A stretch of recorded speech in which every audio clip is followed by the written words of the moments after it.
What if the reason you feel stuck isn't because you're broken, but because a part of you is still waiting to be heard? Picture this. You're doing everything right. Great job. Stable life. Checked all the boxes. But deep down, there's an ache. A whisper that says, something's missing. Maybe it's the way you freeze when someone criticizes you, or how you push away happiness because it feels too good to trust. That's not a flaw. It's your inner child calling out for healing. Welcome to Jung Psyche Hub, where we dive deep into the wisdom of Carl Jung to unlock your true potential. In this video, we're uncovering hidden signs. Your inner child needs healing. Inspired by Carl Jung's timeless teachings, through real-life stories and practical steps, you'll learn how to reconnect with the child inside you, heal old wounds, and live a life that's authentically yours. As Carl Jung said, until you make the unconscious conscious, it will direct your life, and you will call it fate. This is your chance to take back control. Stick with us until the end to discover how to reparent your inner child and free your future. So, hit that subscribe button, grab a notebook, and let's start this journey together. Ready to come home to yourself? Have you ever felt like, no matter how hard you try, you're just not good enough? You ace a project at work, but instead of celebrating, you obsess over one small critique. You're there for everyone, friends, family, colleague, but deep down, you worry you're still falling short. If this hits home, you're showing the first hidden sign that your inner child needs healing, a persistent feeling that you're never enough. Welcome to Chapter 1 of our journey at Jung Psyche Hub. Inspired by Carl Jung's profound insights, we're diving into why this nagging sense of inadequacy isn't a flaw, it's a wound from your past, carried by the child inside you. Through a real-life story, we'll explore how this feeling takes root, why it lingers, and how you can start healing it today. Let's get started. Meet Anna, a 32-year-old marketing manager from Chicago. By all accounts, Anna's a success. She's climbed the corporate ladder, runs marathons, and is the go-to person for her friends' problems. But no matter how many promotions she earns or how many compliments she gets, Anna can't shake the feeling that she's not enough. Last week, her boss praised her latest campaign but mentioned a minor tweak for next time. While her colleagues moved on, Anna spiraled. She stayed up late, replaying the comment, convinced it meant she'd failed. At a family dinner, she overheard her mum casually say, "Anna's always been so hard on herself." That comment stung not because it was mean, but because it was true.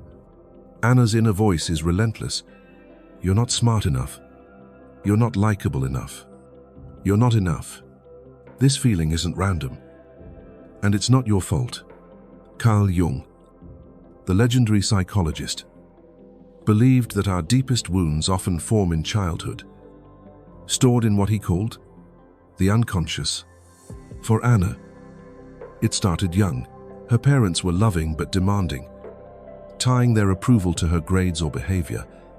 A B on a test meant a disappointed sigh. A tantrum meant a cold shoulder.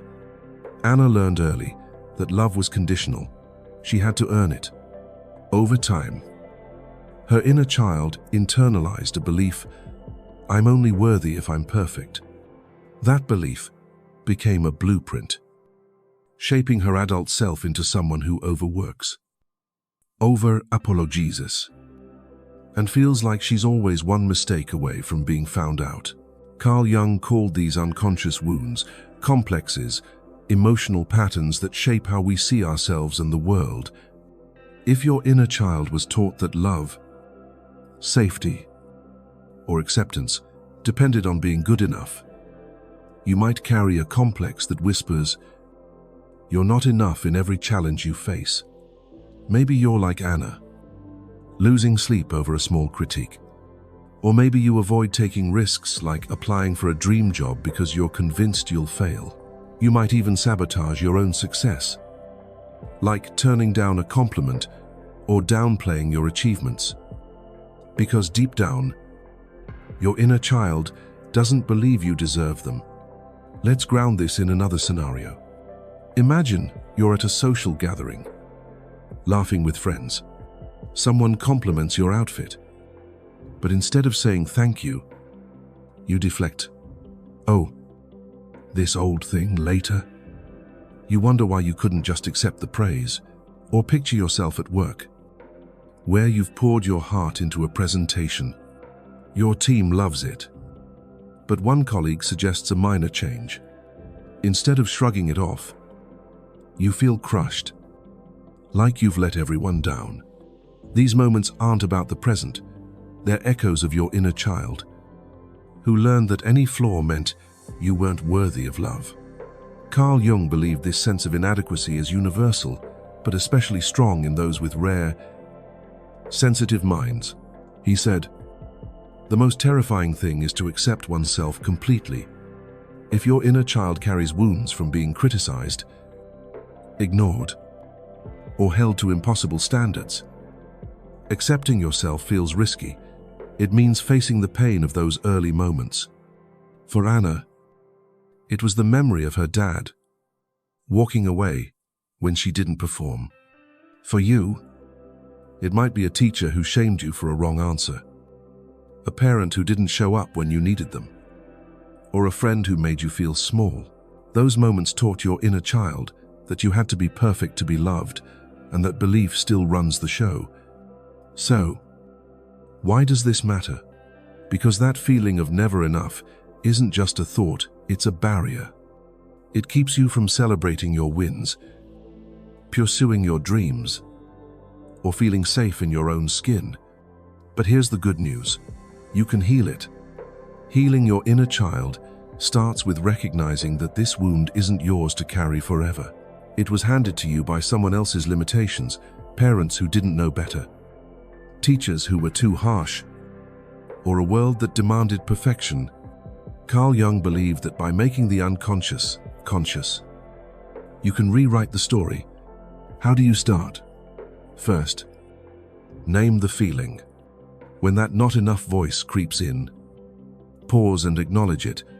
This is my inner child feeling scared, not a fact about my worth. Write it down or say it out loud. It helps break the spell. Second, challenge the belief. Ask yourself, who taught me I had to be perfect? Trace it back to its roots. For Anna, it was her parents' expectations. For you, it might be different. Recognizing the source helps you see it's not your truth, it's someone else's. Third, practice self-affirmation. Start small. Tell yourself, I am enough, just as I am. It might feel awkward at first, but repetition builds a new blueprint.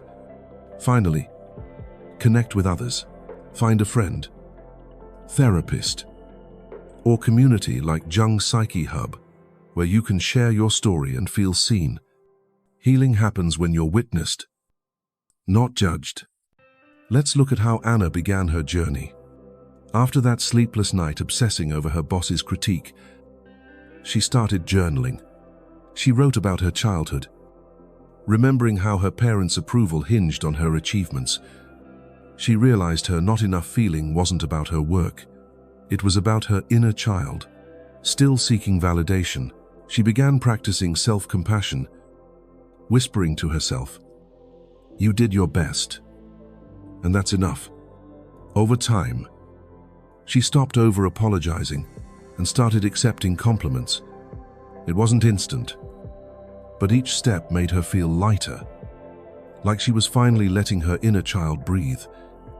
Carl Jung said, "Who looks outside dreams, who looks inside awakens."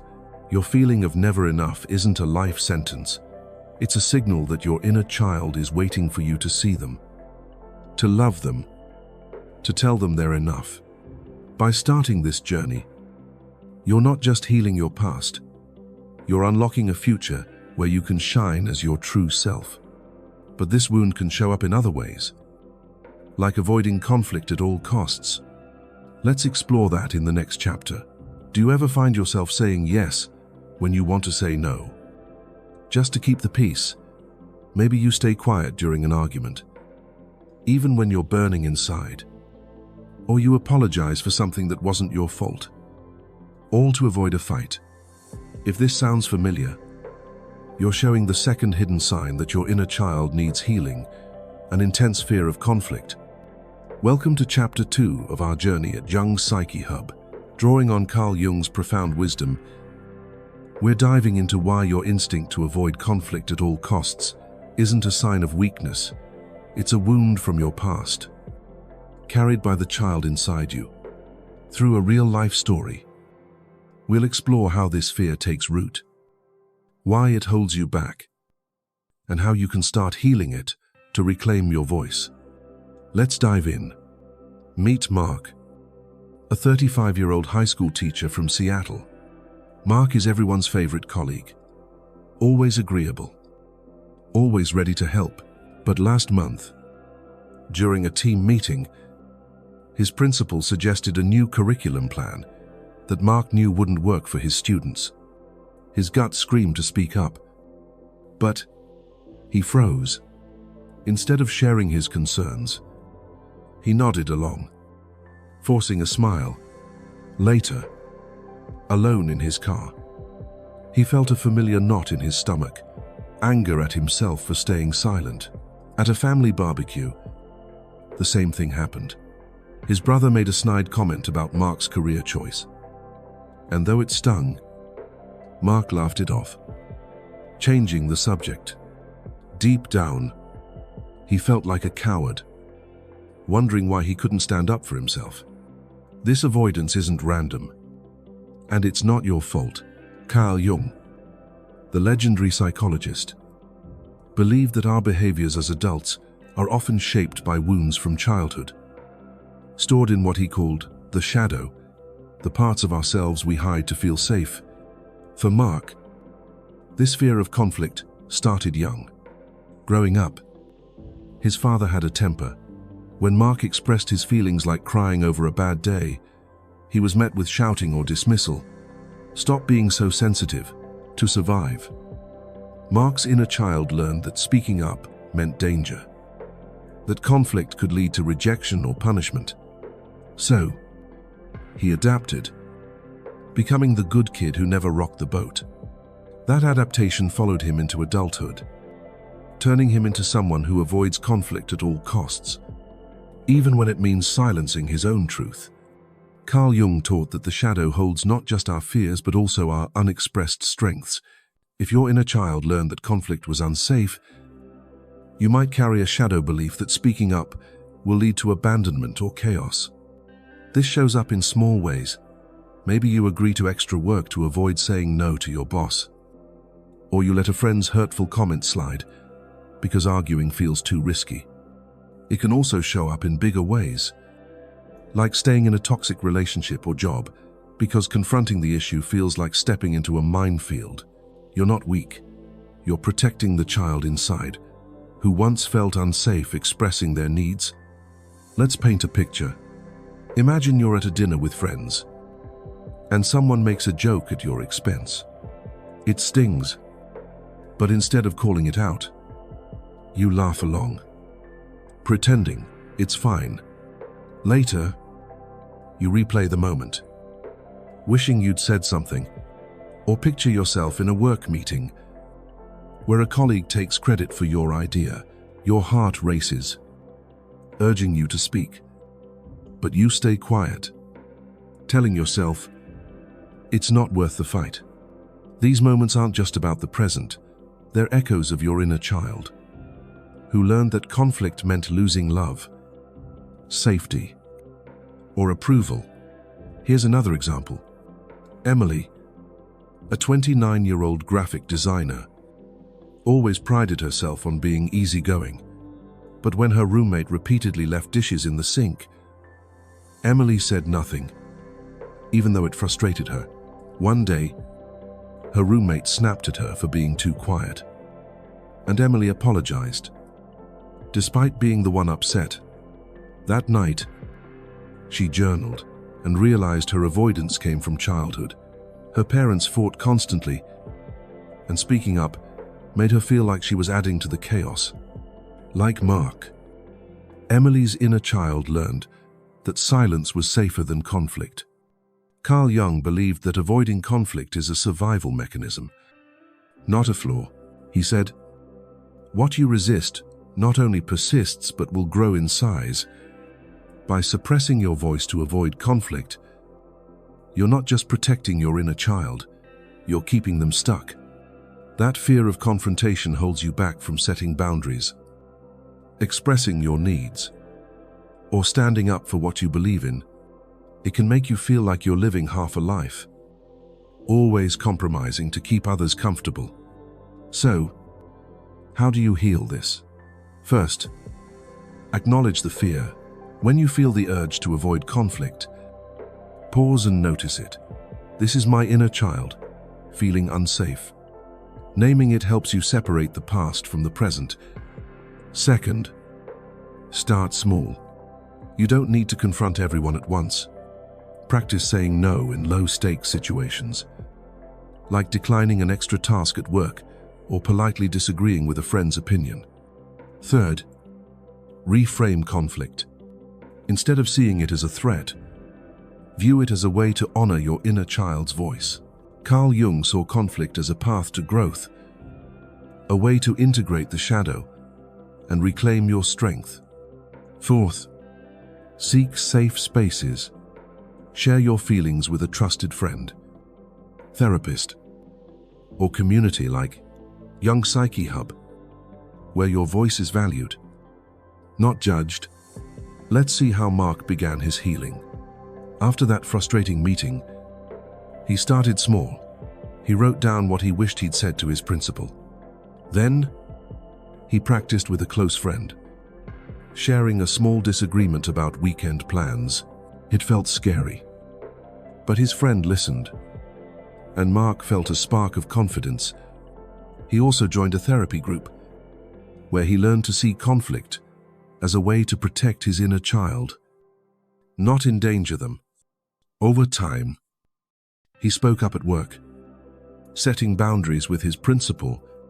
Each step made him feel less like the good kid and more like his true self. Carl Jung said, "The privilege of a lifetime is to become who you truly are."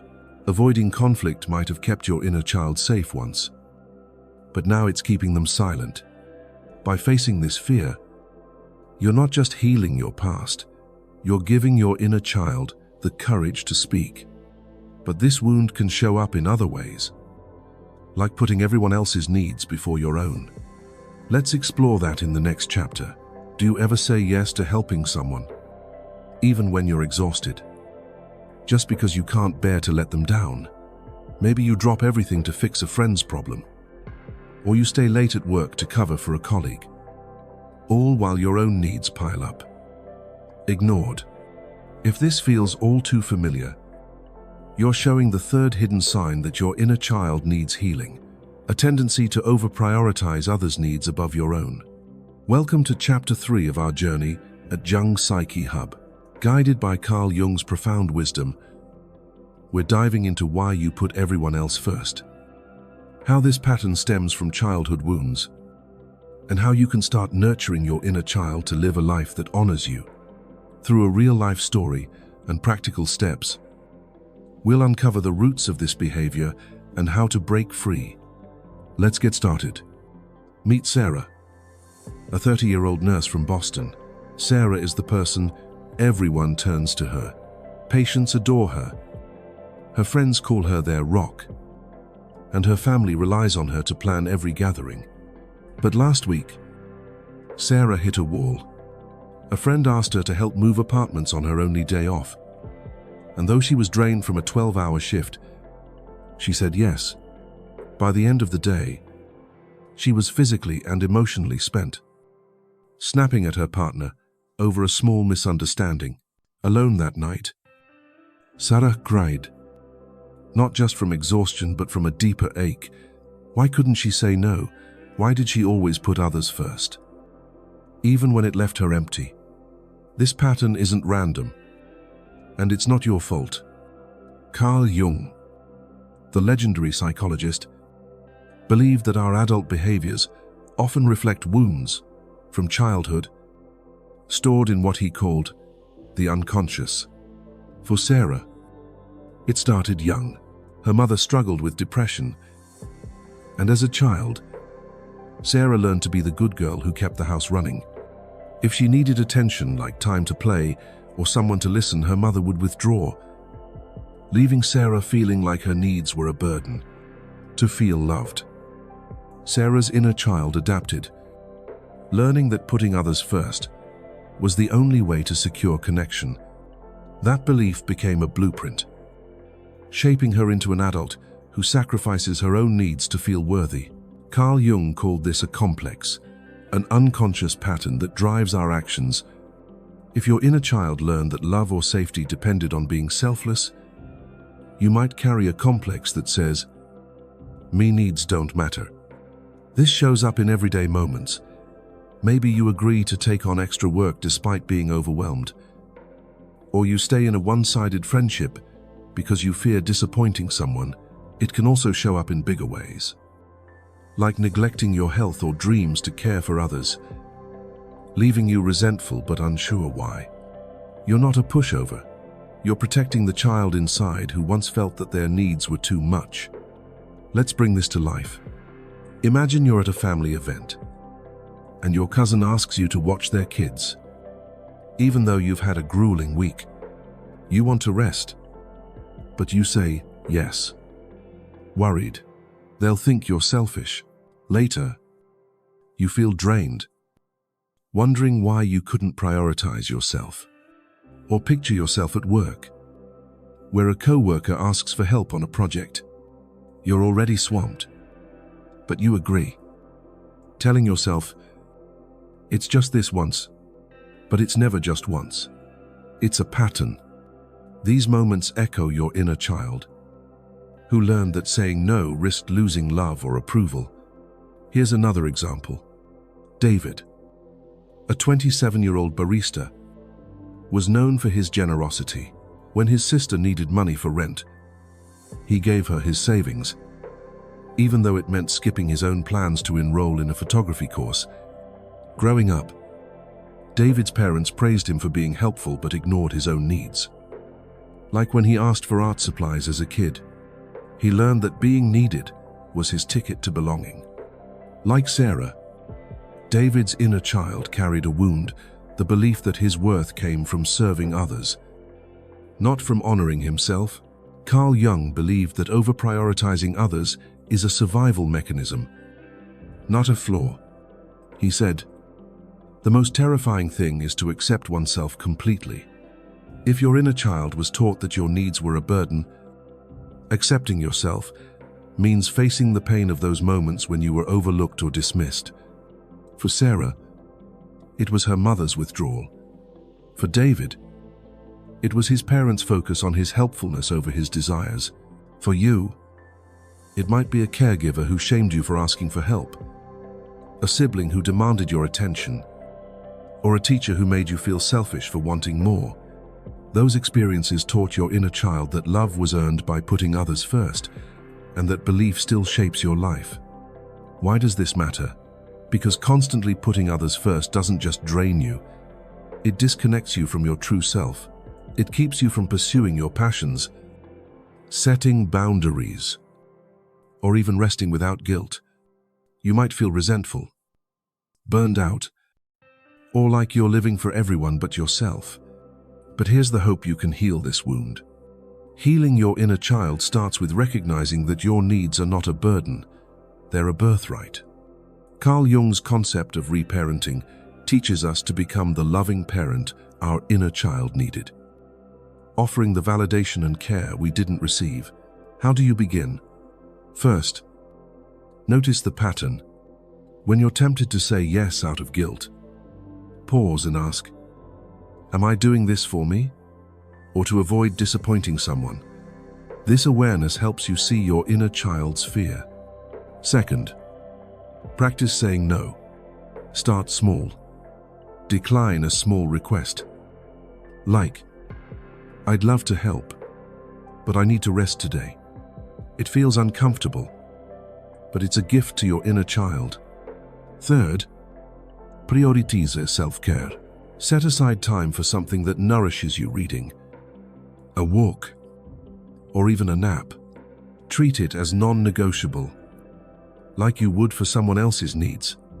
Fourth, reframe your worth. Tell yourself, my needs matter, and I'm worthy of care. Write it down or say it daily to build a new belief. Finally, find support. Share your journey with a friend, therapist, or community like Jung Psyche Hub, where you're encouraged to put yourself first without judgment. Let's see how Sarah started healing. After that exhausting day helping her friend, she began journaling about why she couldn't say no. She traced it back to her childhood. Realizing her mother's emotional absence taught her that her needs were too much. She practiced saying no to small requests, like declining to organize a family event. At first, she felt guilty, but she noticed people respected her boundaries. She also carved out time for herself, starting with a weekly yoga class that brought her joy.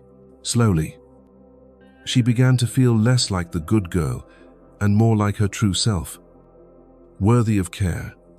Carl Jung said, "Who looks outside dreams, who looks inside awakens." Putting others first might have kept your inner child safe once, but now it's keeping them invisible. By honoring your needs, you're telling that child they matter. You're not just healing your past, you're creating a future where you can live authentically. But this wound can show up in other ways, like struggling to feel safe with happiness. Let's explore that in the next chapter. Have you ever felt a pang of unease when things are going too well? Like you're waiting for the other shoe to drop.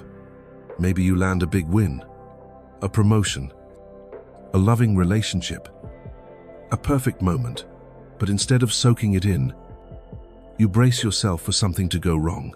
If this resonates, you're showing the fourth hidden sign that your inner child needs healing, a struggle to feel safe with happiness. Welcome to Chapter 4 of our journey at Jung Psyche Hub. Guided by Carl Jung's timeless wisdom, we're diving into why joy feels fleeting, how this fear stems from childhood wounds, and how you can help your inner child embrace happiness without fear. Through a real-life story and practical steps, we'll uncover the roots of this pattern and how to rewrite it. Let's get started. Meet James, a 34-year-old graphic designer from Austin. James seems to have it all: a thriving career, a supportive partner, and a passion for music. But last month, when he got a major client and his band booked their first big gig, he didn't celebrate. Instead, he felt anxious, convinced something bad was coming. At dinner with his partner, who toasted his success, James brushed it off, saying, "It's not a big deal." Later, alone, he couldn't sleep, haunted by a nagging fear that his happiness wouldn't last. When a friend asked why he seemed tense, James admitted, "I don't know how to just be happy. It feels like I'm waiting for it to fall apart." This fear isn't random, and it's not your fault. Carl Jung, the legendary psychologist, believed that our deepest wounds shape our unconscious, influencing how we experience life. For James, this struggle started in childhood. His parents were unpredictable one day, warm and loving, the next distant or critical. Moments of joy, like family outings, often ended in arguments or disappointment. James's inner child learned that happiness was fragile, that good things always came with a catch. To protect himself, he adapted, staying guarded, even in joyful moments. That adaptation followed him into adulthood. making him brace for disaster whenever life felt too good. Carl Jung connected this fear to the collective unconscious, a shared reservoir of human experiences that shapes how we process emotions. If your inner child learned that joy was followed by pain, whether through rejection, loss, or chaos, you might carry an unconscious belief that happiness is unsafe. This shows up in small ways. Maybe you downplay a compliment because accepting it feels risky. Or you avoid celebrating achievements because you fear they'll be taken away. It can also show up in bigger ways, like sabotaging a healthy relationship or hesitating to pursue a dream because you're convinced it won't last. You're not broken. You're protecting the child inside who once had their joy shattered. Let's ground this in a scenario. Imagine you're on a perfect date. Laughter, connection. Everything feels right. But as the night goes on, you start to pull back, worrying that it's too good to be true. You might even pick a small fight to test the relationship. Not because you want to, but because your inner child is scared of getting hurt again. Or picture yourself getting a promotion at work. Instead of celebrating, you obsess over whether you deserve it or when you'll mess up. These moments aren't about the present, they're echoes of your inner child, who learned that happiness comes with a price. Here's another example. Lisa, a 27-year-old writer, always felt uneasy when life was good. When her first article went viral, she didn't share the news with friends. She hid it, convinced the praise was a fluke. Growing up, Lisa's parents were loving but inconsistent.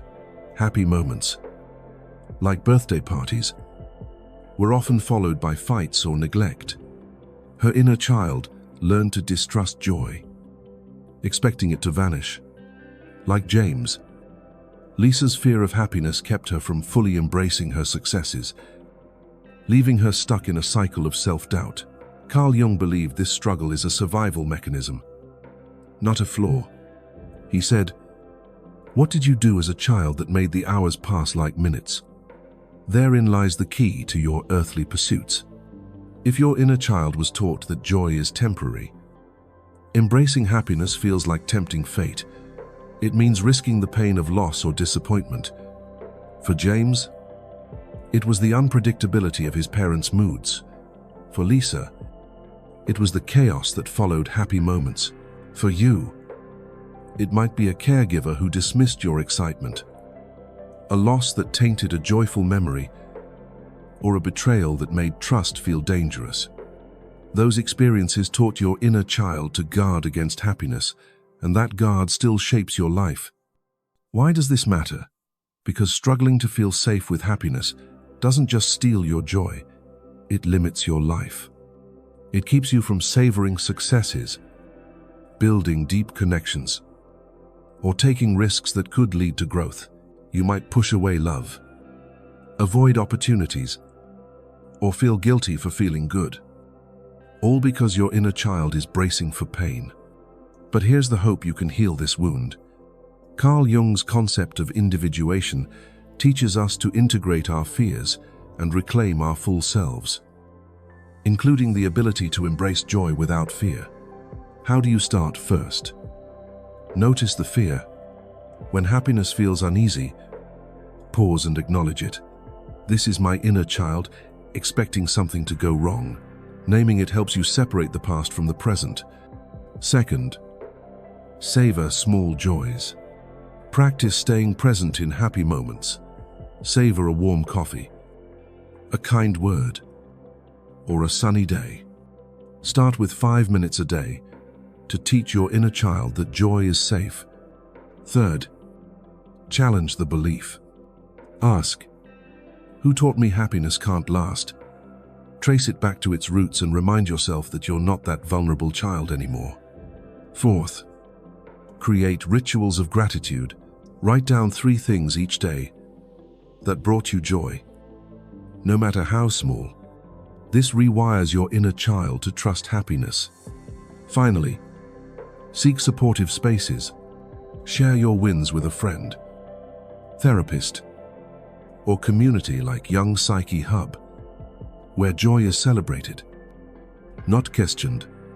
Let's see how James began his healing. After that sleepless night, he started journaling about his childhood, recalling how his parents' unpredictability made joy feel fragile. He practiced savoring small moments, like enjoying a song without rushing to the next task. He also started a gratitude journal, noting things like a good laugh with his partner. At first, it felt forced, but over time, he felt safer in happy moments. He joined an online group through Jung Psyche Hub, where he shared his band's success and was met with encouragement, not judgment.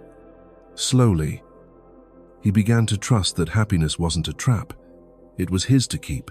Carl Jung said, "In each of us, there is another whom we do not know. That other is your inner child, waiting for you to tell them it's safe to feel joy." By embracing happiness, you're not just healing your past, you're opening a future where you can live fully. But this wound can show up in other ways, like losing touch with your playful broga, creative self. Let's explore that in the next chapter. When was the last time you felt truly free to be yourself, playful, creative, unburdened by the weight of the world? Maybe you've forgotten what it feels like to laugh without holding back, to create without fear of judgment, or to chase a spark of joy just because it feels good. If this resonates, you're touching on the fifth and final sign that your inner child needs healing, a disconnection from your natural joy. Welcome to Chapter 5 of our journey at Jung Psyche Hub. Guided by Carl Jung's timeless wisdom, we're diving into how your inner child holds the key to rediscovering your playfulness, creativity, and zest for life, and how reconnecting with them can set you free. Through a real-life story and practical steps, we'll explore how to heal this wound and live authentically. Let's dive in. Meet Maria, a 38-year-old lawyer from San Francisco. Maria's life looks perfect on paper: a successful career, a beautiful home, and a packed social calendar. But last year, she realized she couldn't remember the last time she felt truly alive. Her days were filled with deadlines and obligations, but moments of joy like painting, which she loved as a child, felt like distant memories. One evening, at a friend's art exhibit, Maria felt a pang of envy watching others admire the colorful canvases. She wanted to create again, but a voice inside whispered, "You're too old for that. It's not practical." That night, she sat alone, wondering why joy felt so out of reach. Like a part of her was missing. This disconnection isn't random, and it's not your fault. Carl Jung, the legendary psychologist, believed that our inner child holds both our deepest wounds and our greatest gifts, stored in the unconscious. For Maria, the loss of joy began in childhood. Her parents valued achievement over creativity, praising her for good grades, but dismissing her love for painting as childish. When she spent hours sketching, they'd say, "Focus on something useful." To feel accepted, Maria's inner child buried her playful side, learning that joy was a luxury she couldn't afford. That belief followed her into adulthood, turning her into someone who prioritizes duty over delight, leaving her inner child longing to be free. Carl Jung connected this loss to the archetype of the child, a symbol of innocence, creativity, and potential. He said, "What did you do as a child that made the hours pass like minutes? Therein lies the key to your earthly pursuits." If your inner child was taught that joy, play, or creativity was silly or unimportant, you might carry an unconscious belief that happiness is frivolous. This shows up in small ways. Maybe you skip hobbies because they feel unproductive, or you feel guilty for taking time to rest. It can also show up in bigger ways, like abandoning dreams that light you up, or living a life that feels safe but joyless. You're not boring. You're protecting the child inside, who was told their spark wasn't enough. Let's ground this in a scenario. Imagine you're invited to a dance class with friends. Your heart leaps at the idea, but you decline, thinking, "I'm not good at that anymore." Later, you feel a quiet sadness, wishing you'd gone, or picture yourself scrolling through old photos and finding one of you as a kid, building a sandcastle or drawing with abandon. You smile, but then a pang hits. Why don't you do those things now? These moments are your inner child, whispering for you to reclaim the joy they once knew so well. Here's another example. Sam, a 29-year-old accountant, felt trapped in a life of routine. Growing up, his parents pushed him towards serious pursuits, like math, dismissing his love for playing guitar as a waste of time. When a co-worker invited him to an open mic night, Sam hesitated, fearing he'd look foolish.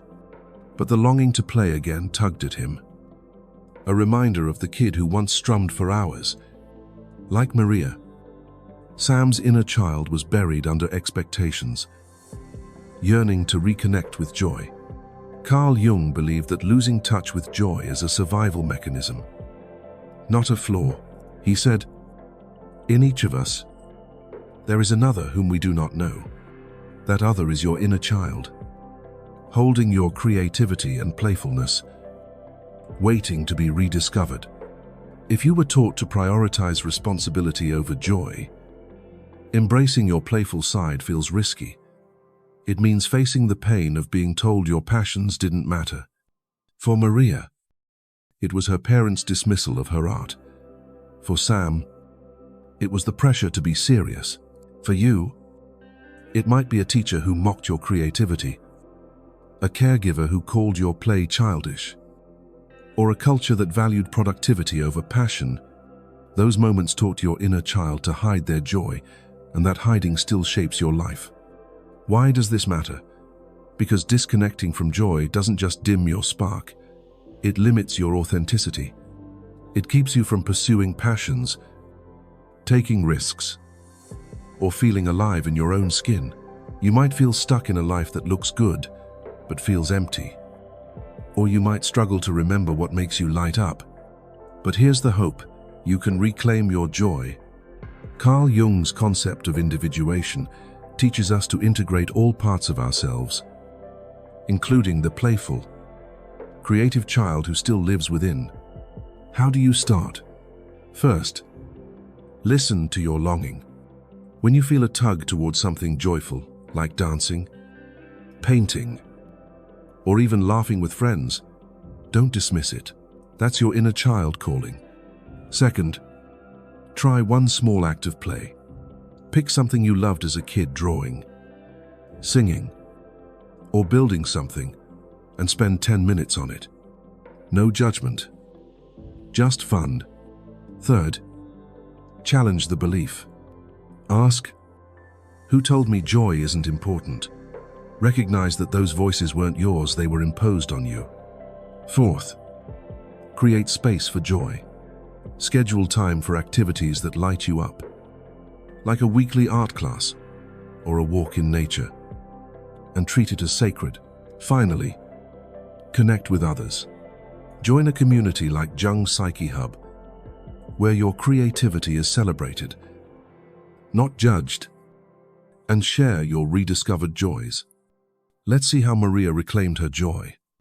After that art exhibit, she bought a small sketchbook and started drawing again, just for herself.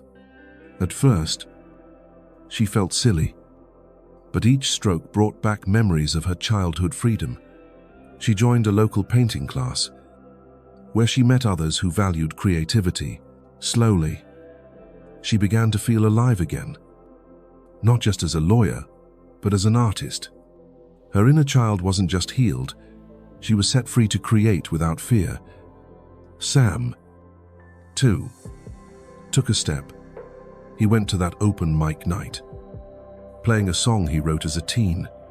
The applause wasn't perfect, but it felt like coming home.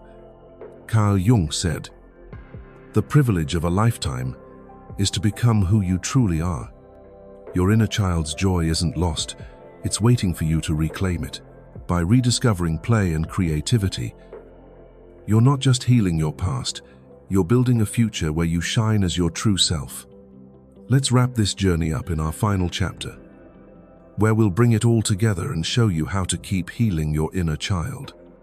And there you have it, the 5 hidden signs that your inner child is calling for healing, illuminated by Carl Jung's timeless wisdom, from feeling like you're never enough to avoiding conflict at all costs, over-prioritizing others' needs, struggling to trust happiness, and losing touch with your joy. These aren't flaws. They're signals from the child within, waiting for you to listen. You're not broken, lazy, or too sensitive. You're carrying wounds that were never yours to bear. And now, you're ready to heal them. As Carl Jung said, the privilege of a lifetime is to become who you truly are. Your inner child isn't just a memory, they're a living part of you, holding your creativity, your courage, and your potential to live authentically. By facing these signs, you're not just healing your past, you're unlocking a future where you shine as your true self. You're not alone in this journey. There's a whole community of rare, sensitive souls out there, just like you, seeking to heal, grow, and live fully through Carl Jung's wisdom. So, what's next? Take a moment to reflect which of these signs hit you the hardest. Drop it in the comments below. We'd love to hear your story. If this video spoke to your heart, hit that like button to let us know. Want to keep exploring your inner world with us? Subscribe to Jung Psyche Hub and tap the bell so you never miss a video. Share this with someone who might need to hear it, because healing the inner child is a gift we can all share. Your journey to wholeness starts here, and we're with you every step of the way. As Carl Jung said, "Who looks outside dreams. Who looks inside awakens." Are you ready to awaken? We'll see you in the next video.